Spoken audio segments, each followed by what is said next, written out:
Bienvenue dans l'essentiel du dessous des cartes. On commence par prendre la direction de Kiev. C'était samedi, le sommet de la coalition des volontaires, composé du dirigeant allemand Friedrich Merz, du britannique Keir Starmer, du français Emmanuel Macron et du polonais Donald Tusk, aux côtés de Volodymyr Zelensky et en accord téléphonique avec le dirigeant américain Donald Trump. Ils ont menacé Vladimir Poutine d'un renforcement des sanctions si un cessez-le-feu n'était pas mis en place comme préalable à une rencontre russo-ukrainienne.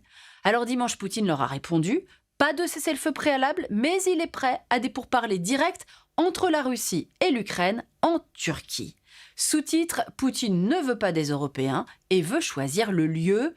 Le dirigeant russe qui tient à donner des gages de bonne volonté à Trump, il tire en effet profit de cette relation renouée avec l'Américain. Alors pourquoi Poutine a-t-il choisi la Turquie ?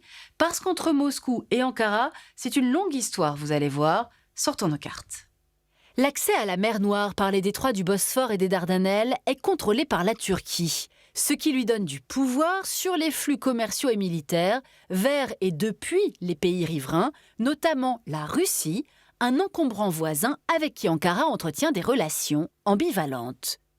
1945, la remise en cause par Staline du contrôle de la mer Noire par les Turcs va pousser Ankara à se rapprocher du bloc occidental et à intégrer l'OTAN en 1952.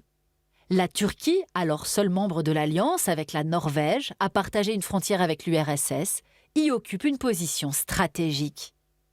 Mais avec la chute de l'URSS en 1991, la donne change, car malgré la signature d'une union douanière en 1995, la demande d'adhésion de la Turquie à l'Union européenne n'aboutit pas, à cause de la question chypriote, puis après 2016, en raison du durcissement du régime d'Erdogan.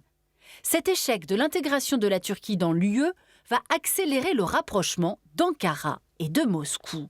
Un rapprochement entre les deux pays qui avait en réalité démarré dès le début des années 90.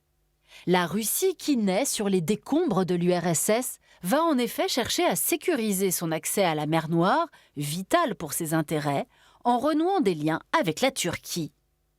1992, Russes et Turcs créent l'Organisation économique de la mer Noire, qui se traduit notamment par la construction des gazoducs Blue Stream, opérationnels depuis 2005, et Turk Stream depuis 2020.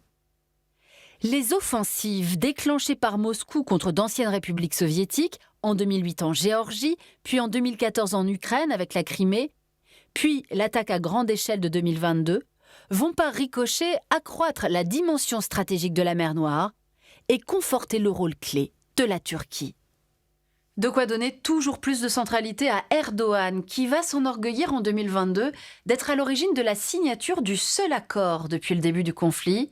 Il permettait la reprise des exportations de céréales via un corridor sécurisé en mer Noire, accord suspendu par la suite par Vladimir Poutine. Voilà l'essentiel du dessous des cartes, c'est fini pour aujourd'hui. À bientôt.